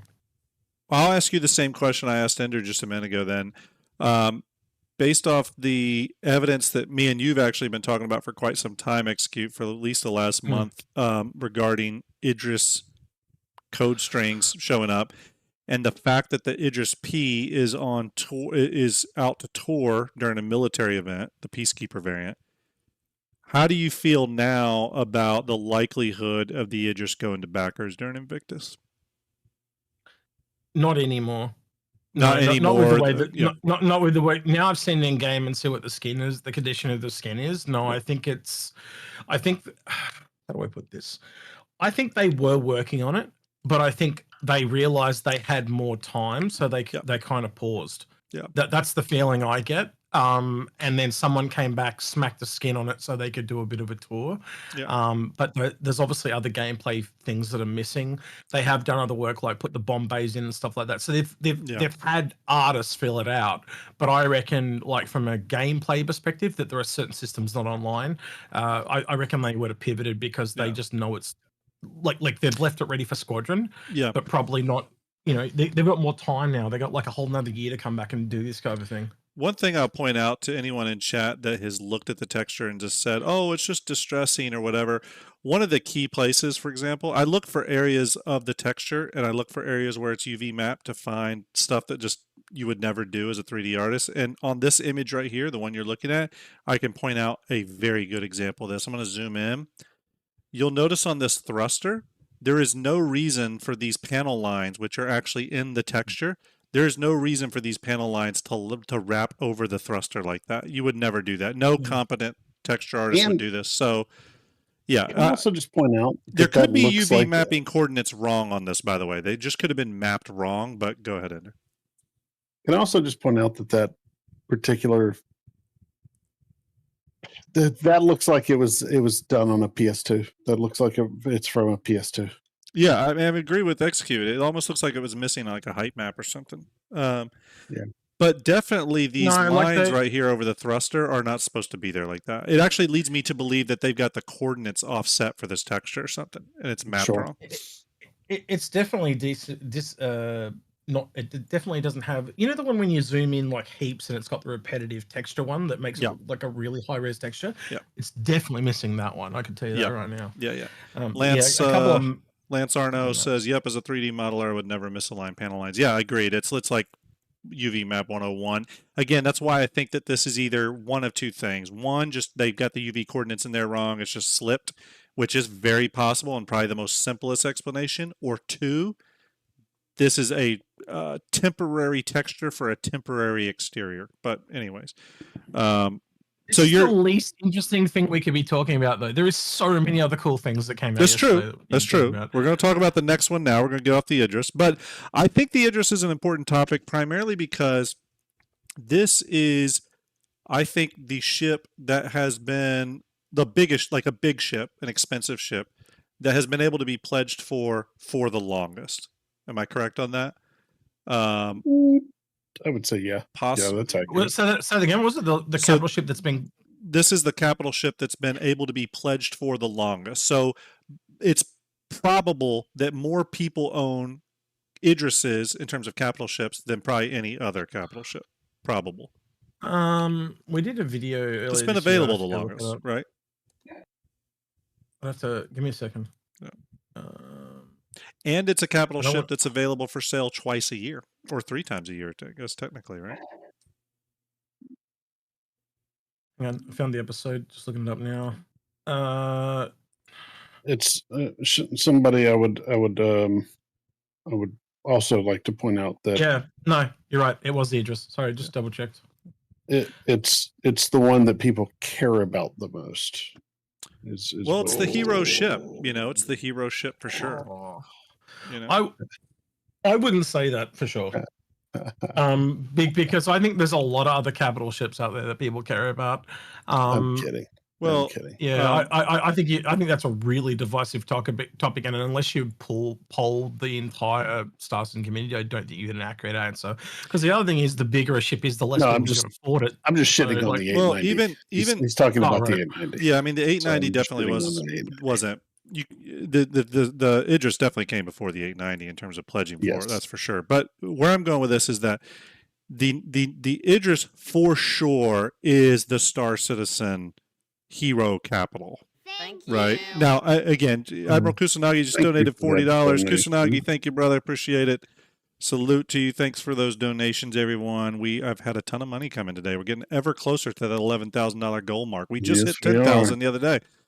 Thank you very much. So insane. We are going to move off for time purposes. We are going to move off the Idris, but again, it's very possible tomorrow when we hopefully get some more Invictus information that we might get a few more clues that start to open us up to what could be coming. Now, I want to go to this next topic. This may be one that you were referring to, Xcube. I'm going to go ahead and bring it up. This image here.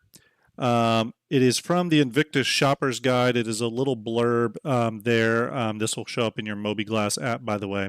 And the blurb says, from powerful fighting ships to the latest in weapons, turrets, and flight blades, our experts help you pick which gear is worth grabbing from the show floor. And we have a series of blades up here, computer blades, or flight blades, I guess they're calling them. I'm assuming this is one of the things you're talking about. Excuse. And Ender in chat, I have to ask. Either he's a masochist or he's really trying to build up hype for the really good stuff. Don't worry, it's coming. This is not what I was talking about. Rika, thank you very much. But it is interesting we're getting another component. I will give you that. I did see this myself in game. It's kind of interesting. Come on, get the good stuff. We're gonna wait for the good stuff. Come on. I don't know what other good stuff. I have to let you lead it. But let's talk about this real quick. So if flight blades are coming, then this is technically a new feature because we don't have computer blades of any type yet. Right. I think the picture of the main hall is pretty interesting. We talked about that earlier. Yeah, we talked about that earlier. Okay, you talked about it earlier. Yep, we did talk. Just having all the ships in one spot is kind of interesting. Did you talk about the Drake hall at all? No, we haven't got to that one yet. I haven't got to defense comment, so that one is coming. Yeah. And actually, we're going to move to that one right after this. But now see, they call these flight blades. I'm assuming these are computer blades. One thing we do not have on ships, we do have our computers, but we can't interact with them and put the blades in there. If they are coming out with flight blades for Invictus, how do we think that's going to work? I mean, obviously, I don't think they're updating a bunch of ships with flight blade capabilities. Well, the AI, if you think about it, you've got AI that can fly ships and you've got AI that can shoot turrets. It's pretty logical to make it so the players can use that feature. But where are those blades going? That's what I'm saying. There's the avionics thing, which is currently empty. Not all, right? Yeah. So, but you can also make it so that you can just equip them through the MobiGlass. That's true. That is true. Through the ship vehicle, whatever it's called. Yeah. Vehicle manager bullshit, McGodget, whatever it's called. Yeah, that one. So they wouldn't be physical yet, but they would be treated like a component in the vehicle manager app. Well, you could have some physical because there are some ships that do have them. Like, I'm pretty sure the Starlancer Max is an example that has them. Like some of the newer ships have them. You can actually interact with the computers and stuff in the tech or in the Max. You can open the doors and you can see the avionics bay thing, and the avionics bay is almost like a little server rack. Yeah, and I think that's where the blades go in from memory. I'd have to go double check. But interesting. Okay, I didn't know that. That's very possible. Yeah. I mean, that might be kind of a big deal, right? I mean, that if we are in fact getting these, that's a pretty big deal for. I mean, people have been talking and asking about blades for a long time now. For a long time. Read chat. Yeah. 90 says TAC was coming with blades.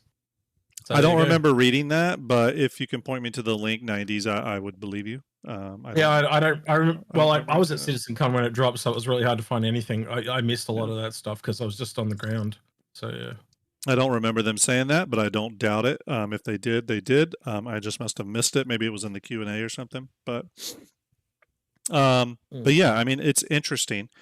I think there is something big to this, though. So first off, I kind of thought blades wouldn't come till after resource management and engineering gameplay. But putting that aside for a minute, if blades are coming, if the computer blades are coming, now these are listed as flight blades, but let's say there's other blades coming too. For example, blades that allow us to slave certain turrets, that would change some ship decisions for me. For example, one of the primary reasons I don't own the Scorpius right now, even though I love the look of that ship, is that you really need a second player to get the most out of it. But if I can slave the turret with a blade, suddenly I'm really interested in that ship, and that could change my purchasing decisions for Invictus. You know what I mean? Yeah.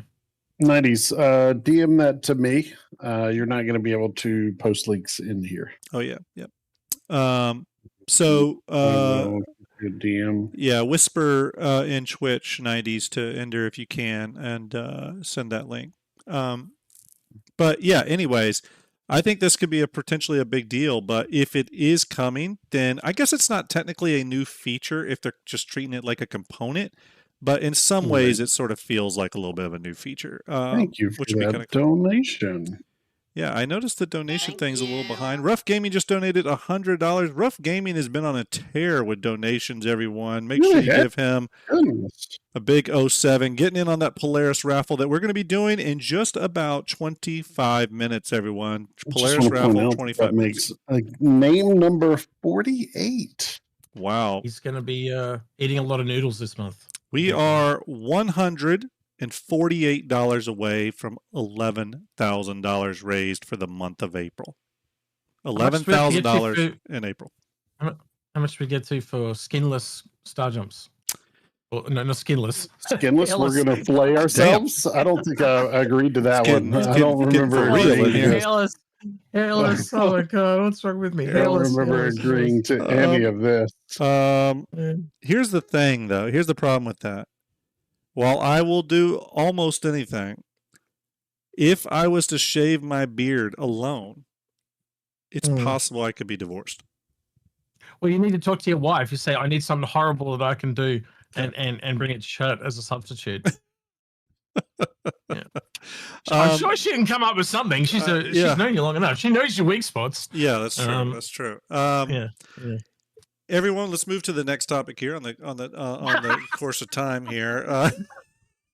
Let's talk about Drake Defense Con. Yeah, let's 90s. You said it's in here. Is there a specific place in here that it will be? Yeah, if you could send me the link, Ender, I can share it on screen. I'm about to send it. Yeah. You. I just wanted to take it to that specific location. Just Puddly P, thank you for that subscription. Rooster Rage donating $20 towards the Anvil Hurricane. Thank you very much, Rooster. Rooster, you're out of control. We're going to get help for you. You are out of control today. Rooster is out of control. No, we're not getting you help. We're going to keep you going. Thank you, Rooster. $10,872 raised, everyone. Thank you very much. Bringing our lifetime fundraising for St. Jude to $27,315. Puddly P, thank you again for that subscription. Rough Gaming, thank you for that $100 donation. And Rooster Rage, thank you for that 20. You all are amazing. Kusanagi with the 40. Incredible today. Let's go ahead and real quick talk about Drake Defense Con, okay? We'll circle back to that TAC Blades thing here in a minute if we need to, but let's talk about Drake Defense Con.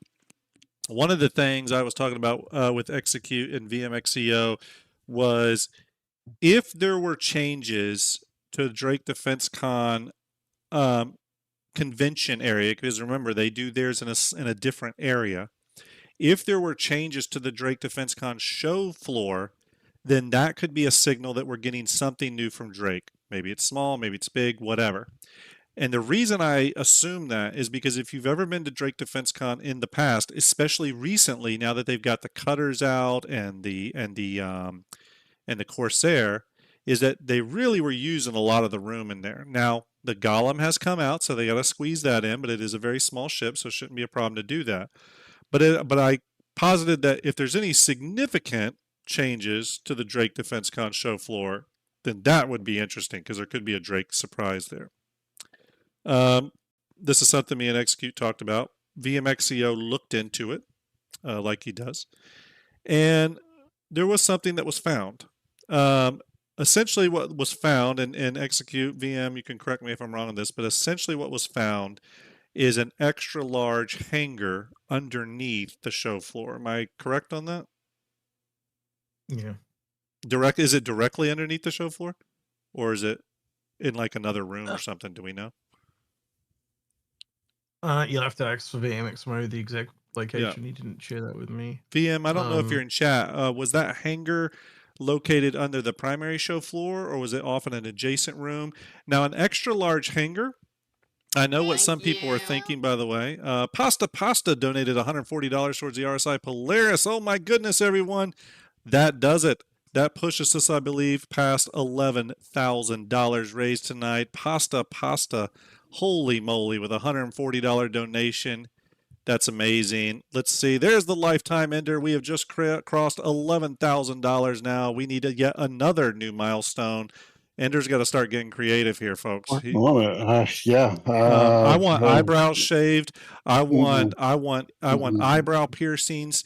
I want. When are you shaving serious your stuff eyebrows? I mean, let's move on to the let's move on to the next topic. What are you waxing your armpits, Grim? I think we just found out what's happening to Grim. He's getting one of those big rings for his nose. I already have the strips to wax mine. I'm just going to point that out. I'm sure. Crow11, thank you for that follow. Appreciate you, Crow. And of course, once again, big shout out to Pasta with that massive donation. Thank you so much, Pasta. Holy moly! Somebody's saying make the next one milestone 15K. Maybe we do it like I don't know. I like the every 1,000 milestones. It gives you something to shoot for, and it's nice to see that confetti fall. Yeah, but the big one, the shaving and all that, I reckon that should be the 15K. Like something big to aim for. And you have to talk to your wife. Well, in all seriousness, me and Ender do need to get regrouped because we need to really lay out some new milestones. I mean, we do. Look, I'm telling you now. Unless Ender or me actually talk to your wife, I think you're bullshitting us. Until she tells us with her own voice otherwise, well, I don't believe you. I mean, we've got all the gross stuff that you can eat and stuff from milestone. At this point, I'm just starting to think that Ender should drink from the toilet when we hit 15K. Why is Ender doing this? Why are you doing this? Ender's going to shave. You were looking at things for you to do. I'm waxing my armpits. I'm shaving my beard. No, wait a minute. Ender I'm is making the disgusting thing. Grim is over here going, I'm going to raise money and do nothing. Wait a minute.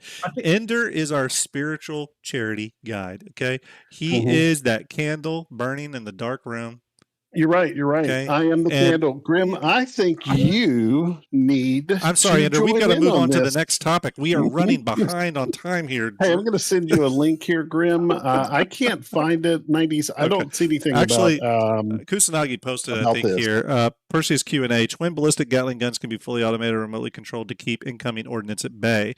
Answer: these turrets will come equipped with blades so can be automated by default. In addition, they will be controlled remotely from the bridge if a player wishes to manually control them. So that to me is no different than what we currently have with the Carrack and a few other ships that were given that ability. That to me doesn't necessarily say that blades are coming with the ship, as in blades we can outfit. That to me is the same as the functionality that was just added to a few ships just a few weeks ago. But I see where you're getting it from with that comment. 90s. Well, they're meant to be AI blades, though. So True. Yeah. Can you link that to me? I'll have another look at it. If you don't mind. So let's go back to this DefenseCon talk real quick. One thing I want to lay out, I know what a lot of people said, that Thank you, 2B. If there is a hangar, a large hangar that can bring up a 120 meter long ship, maybe that's a sign that we're getting the Ironclad as a surprise, and maybe it comes up from a hangar. Possible. The only thing I would say is I believe VMXEO said it was an extra large hangar, and it's important to remember that an extra large hangar is extra damn large, by the way. I believe it's 280 meters long. It's big enough to hold a Kraken. Let's put it that way. And no, I'm not saying the Kraken's coming at all. But what I'm saying is that's a massive hangar. So I'm not sure they even need that one that big for the Ironclad. It's odd that there's a hangar underneath Drake Defense Con's place. And it is labeled, by the way, from what VMXEO told me, it is labeled as Fleet Week hangar, which is interesting. Not just random hangar. Very interesting. I'll tell you, I'm actually more convinced the Idris is coming than the Ironclad now. I would love to be wrong because I'm actually slightly more excited for the Ironclad.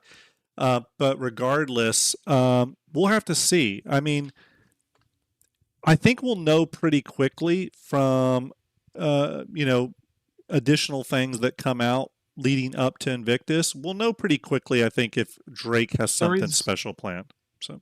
There is one piece of information also that points towards the Ironclad, and that's that there is no hologram model for the Ironclad on the show floor down in the hologram area. That's true. That's true. One. And there's one other piece of information, and I wanted to ask you, Execute, because you're the one that told me about it, but I wanted to ask you if you had confirmed this. And do you think... someone in chat, by the way, is saying maybe a static Kraken display. That is possible. They do have the exterior model. That is something that could possibly happen. Yeah, and oh my God, would that be amazing? We've seen there are two Kraken hologram models. Yeah. Yeah. But where I'm going with this is, were you the one that told me that people that had, or was this Polaris? Yeah, there was some loaner that was taken away. Was that related to the Idris? Yeah. No, it was related to the Kraken. Oh, okay. And I think I don't know if it's back yet or not. Okay. I haven't checked into it. Okay. But essentially, here's something. We talked a lot about a lot of different things today, everybody, from the new ships coming, the Grey Cat, the Asgard, the Starlancer TAC, the Guardian MX. We've talked about possibilities such as the Idris variants. We've talked about additional possibilities such as some Drake stuff coming. We've talked about computer blades. We've talked about a lot of things. Execute has said it many times on the InfoRunner stream. He was told directly by CIG developers, ship team members, that there's going to be a lot to be excited for when it comes to ships. You were told that personally, correct, Execute? Yeah. And look, the other thing I'd say though is, like, other than those 4 ships that we kind of know are confirmed flight ready, I would take everything, including what we're talking about, the Idris, the Ironclad, 100%. The biggest ships. I'd take all that with a grain of salt. Be hopeful, but I wouldn't. Don't go in with a guarantee. Yeah. I'd be waiting until I got something a lot more concrete. And to be honest, usually the really big things that they're holding off as a surprise, and you guys would be able to talk to this as well, knowing previous sales, that it literally drops like 24 hours before. They drop in a patch, make sure the patch working, and all the stuff is hidden in that patch. Yeah. Lady Space Patrol, I don't think the Apollo will be anytime soon. It just passed white box gate review, so it's still going into gray box. That ship's still got quite a journey to make. But yes, everything that Execute said, 100% right. As you all know, InfoRunners does it a lot. I do it a ton. We speculate a lot. We a lot of this game is speculation. Honestly, it's all speculation until 1.0 is out in my book. So that's what we're doing here. It is speculation. I don't get behind streamers and creators and stuff out there that don't believe in the speculation aspect of it. It's all speculation. This game is one giant speculative risk until 1.0 comes out for me. And so we do a lot of that around here. And with that, you need to temper your excitement. You need to be cautious. I'm not telling you to go melt ships or sell your truck in order to buy the next capital ship that's going to drop. All we're saying is that these are the things that are sort of percolating out there in the data mining field, and that There could be something to it. There could be not be something to it. Okay, things come and go from the files all the time. It was just recently that we had code reference for an Aegis Hermes, whatever the hell that is, and then it was removed from the build. Things come and go all the time, so you really don't know. All right. Raylene wouldn't know about until Alien Week. Yeah, that'll be a couple of weeks after Invictus. So any alien ships, just take them off the table for right now. I agree. I think I wasn't here for that chat, but I want to know your guys' thoughts on why you reckon all the kind of ships that are coming were in one room. They've never done that before. You know, they essentially have manufacturer days, and just having almost all the manufacturers in one area, and it's not all the ships, it's just a few select ships. It's very different from anything we've seen before. It almost makes me think they chucked one person on this, said make a haul that will last for every day of the week. And not have them rotate. That was the kind of feeling I got. Like, it's like, well, we can put a lot of work into this Invictus sale, or we can just give them a lot of ships instead. They went that way. Real quick, Sweetheart SQP, thank you for that $100 donation towards the RSI Polaris. Salute to you. Massive donation coming in. Thank you very much, Sweetheart. I love that. Appreciate it. I also see Nick at Night in chat. Nick, hope you're well. It's going to be nice to see you at Quantum Vegas, Quantum 2955 at Las Vegas. Nick at Night is a master at putting on Star Citizen events. But yes, thank you very much, Sweetheart. That was amazing. Amazing. Thank you very much for that donation. Everyone, we've had a ton of donations. We've had almost $1,000 worth of donations come in tonight. Am I right, Ender? Is it about that? How much? Something, you're muted, I believe, but something. It's like that. Yeah. I am muted. I've been muted this whole time. I've been agreeing and saying stuff and just silent.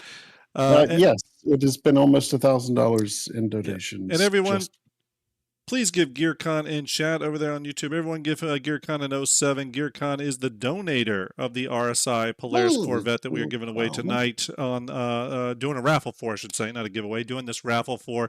Everyone give GearCon an 07. He's been a great supporter of the Starjump Guardians St. Jude Play Live initiative this year. So thank you very much, Gear. All right, real quick, where are we going? Oh, based off time, everyone, we probably got to get to this raffle. So Ender is going to start processing the names and getting those to me. You probably have another minute or two if you want to get in on it, and we can add you manually after the fact, after he pulls the list. We can add you to the wheel of names. I'm just checking to make sure I've got all the names. Pasta and Sweetheart are the last two that I've got. I'm sending you the names right now. Thank you very much. And then everybody, here's the way it's going to work. We're going to populate them into the giant wheel of names here. Again, it's just the tool that works really good. We're going to hit click to spin, and then we will have a winner. Please remember that someone may win who is not watching the stream today. That is perfectly okay, because it is your $100. That's not how I wanted that to go. It is your $100. What's that? It sent an image to you, and that's not what I wanted to do. The ticket that was purchased is your guarantee to be in the raffle. Now, oh my goodness, we just had a $500 donation from Nicholas come in for 2 days of oxygen for a patient. Everyone, we need to stop here and do a we need a double salute icon up for that. There it is. Up yet. Thank you for that $500 donation. Wow. Nicholas, amazing, my friend. Thank you very much, Nicholas. That is epic. That is one of the biggest donations we've had all of Play Live. Yeah. So thank you very much, Nicholas. Incredible. Lady Space Patrol, how do you enter the giveaway? I just did a Tiltify link there in chat. That is how you do it. Just go to that Tiltify link. It is a $100 donation. You have to select the reward that says Polaris giveaway. Yes. And that is how you enter. You can select a different amount if you would like to donate more and enter more times. And we will be giving away another Polaris in May, everyone. Another Polaris in May, which is very, very exciting. Okay. Let me figure but Nicholas, I don't want to pass over you too quick. Thank you very much for that. That is for 2 days of oxygen for a patient. Nicholas, giving you that big double salute, buddy. Thank you very much for that massive donation. That is a lot of money, and we really appreciate it. These kids and their families appreciate it. St. Jude appreciates it. Again, it's going to a really, really great cause. Real quick. There's a guy on YouTube chat called Brian Jennings who says, "I'm out because I forgot to put a name, anonymous." Maybe that was the person you were looking for. Nope. I used your email address. If you didn't put a name, Yep. I used your email address or a version of your email address. So don't worry. If I draw your name, your email address will be what is used, and I will email you directly, and you will be able to respond. Do not worry. If you did anonymous and you use your email address, which you have to do, and everybody did use an email address, you will be emailed. Do not worry. Wait a minute. We got this. Been doing this for a while, boys Nicholas, and girls. Nick at Night. Are you Nicholas A. Piet? Am I saying that right? Nick at Night. Thank you, Nick dude. Night. Appreciate that. You. I'm assuming that's you. Nick at Night. We Awesome, dude. Everyone, let me just tell a little. First off, I said this earlier, Nick. Nick, you may have missed it, but I said that you were one of the tallest people ever in person, and I wasn't expecting it. I was that was a little shocking. But met Nick at Night at Equinox last year, and Nick at Night was sort of managing the event, helping things run smoothly. And I got to tell you, did some amazing work. Nick at Night will be a special guest out at Quantum 2955. We covered that at the front of the show. I'll be there as well doing a panel, and it will be fantastic to see Nick at Night there. So thank you very much, Nick. That was super generous. Okay, Ender has the names for me. Yep. And don't forget, somebody else was wanting to enter. Is that correct? Okay. Who was the one that was asking how to enter? Somebody. His name was Lady Space Patrol. Okay. And yeah, and what was the anonymous one? We got that one in, you said? Everything's in. You don't have to do anything. Gotcha. Cool. Actually, Thank you, what you have to do, Grim, up at the top there, you will see a button that says shuffle. Yep. I've got all the names together. I want you to shuffle them. Yep, shuffled them just now. Shuffled them just now. Excellent. Okay, we are going to wait, everyone, just a couple more minutes, like 2 or 3 more minutes here. As soon as you call it, Grim, I will shut down the incentive. Okay, cool. Let's go just a couple more minutes. Page. We'll go a couple more minutes. I want to do a couple announcements. 4 more minutes. We'll shut it down at 11 o'clock. Yeah, and I want to do a couple more little things I want to say here before we hit this, and because I don't want to just gloss over this. We've had an absolutely insane number of donations tonight during the stream. Again, remember, one of the things about me that many of you know, I don't stream for like 5 hours. I wish I could. Don't have the stamina anymore. We do shorter streams, usually about 2 hours. So in 2 hours, the amount of money that has come in tonight is incredible. So thank you all very much. Again, just the speed at which stuff is coming in is really incredible. So really appreciate that. And I just want to do another shout out to Ender. We did it earlier when we crossed that $27,000 mark, but I want to do another big shout out and salute to our very own Starjump Ender. We are now at $28,055 lifetime raised, and that is due to the efforts Ender has made over a number of years in this group doing charity work and spearheading that. So great work. I gracefully accept that, but I want to throw that back at you and just say that that is also due very much in part to the amazing work you've done this year, because I have been very unable to do a lot this year. Streaming wise and fundraising wise, and streaming wise, but fundraising you have all the Tiltify stuff, the campaign, all the milestones, everything has still been managed by you. Don't short yourself. Zarek Masters. Oh, there it is. Zarek Masters coming in with $100 donation. Red Wagon for St. Jude. I'm going to go ahead and enter Zarek's name in as we speak. We throw in that. It's not for the Polaris. That's just for the Red Wagon. It says RSI Polaris with LTI on the donation tab there. The one that's posted up on my screen. Yeah. Interesting. It said for the Red Wagon, which is $100 donation. It says that here, but people can do both. Yeah. No. Yeah. Yep, they can. You're right. Yeah. It's good. We're good. Yeah. I did notice that. I actually meant to ask you about that, but yeah. Okay. I don't know how they do it, but hey, whatever. Okay. There we go. All right. Ender, I think let's do a 10-second count and let's end this milestone and get ready to do this drawing, my friend. Let's do it. Let's close it down in 10, guys. 9, 8, 7, 6, 5, 4, 3, 2, 1. Thank you. Oh, shut down. That one came in, and that's at the last. That's a $38 one. That's for something else. Okay. But Empty Mr. Stunner, Empty Stunner, thank you very much, buddy. Appreciate you for that $38 donation. Thank you, Zarek Masters, for the $100 donation. You were all both, everybody that donated tonight. Even out of 11,750. We have raised almost $2,000 today. So can I take a moment before we draw this Polaris and just say well said. Thank you. Sorry. In the 3 years that we've been doing this, and Grim started to push in last year and help out a little bit, and he helped out some the first year, and this year he was like, hey, I really want to dive in and I really want to help out a lot.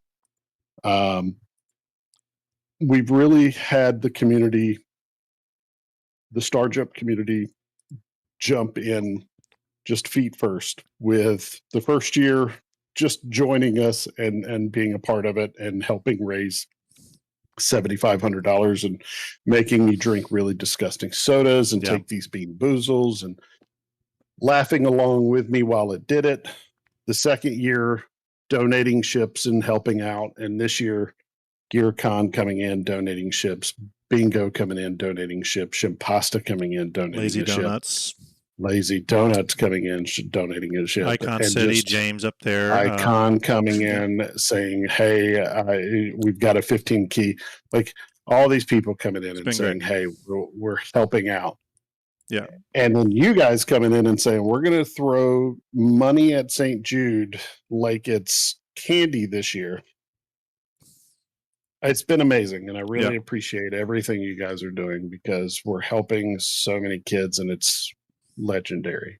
Yeah. And you guys are all legends. And I hope you guys seriously take a look at yourselves and you remember that you guys were part of doing something amazing. And remember that when these kids go to St. Jude and when their families are dealing with all this, they seriously think about what you guys do. They do a lot. Yeah. And they thank you guys more than you know. They appreciate everything you guys do more than you know. Yeah, it does matter. So it does matter. Remember that. Yeah. Captain Kern, thank you for that $10 donation to unlock a new toy for St. Jude. Appreciate that. Thank you very, very much. That matters. Everyone, let's draw it. We're going to draw it. I'm going to say this final sentence. Tonight, we are drawing for the RSI Polaris Corvette with LTI. That ship was donated by a very own GearCon, who I believe is in chat. Gear, salute to you, everyone. Give Gear the old salute. I know we did it before, but this is his monster ship we are giving away. And we're going to hit the click to spin button in 3, 2, 1. Good luck, everyone. Good luck, guys. Watching it spin. And the winner is Rough Gaming. I believe he's in chat. He literally just said 07. He literally just said 07. Rigged. He knew. He knew. Congrats, Rough Gaming. Appreciate you. Congrats on that. Absolutely awesome. Thank you very much to GearCon for supplying the ship. It's been an incredible donation push on that first RSI Polaris, and we still got more to go, folks. We have an RSI Polaris in May. We have an Anvil Carrack with LTI in May. We have some great stuff coming. So yeah, May's a big month, guys. Yeah, it's a big month. It's a big month. Congrats, Rough Gaming. Ender will get you all straightened out. Him and GearCon will get you straightened out on your ship. Congratulations on that. That is a $900 some odd capital ship that currently carries 28 size 10 torpedoes. I'm sure you'll do nothing but good deeds in the verse with it. So congratulations. And Rough Gaming, I'm actually pretty happy that you won because you've been donating a lot during this event. You've really been putting into it, and that is really really great of you. Again, you've come through, I think, almost every stream. There's like at least a $10 donation, a $100 donation, whatever. So so really, really incredible. Thank you very much, Rough Gaming, and congratulations on your ship win. All right, so here we go. Let me flip back to the main page here, everybody. We're going to wrap this show up. Let me see who is on deck to raid tonight. I gotta go back here. We are going to, you know what? I'm going to pay it back to someone who's rated me quite a bit.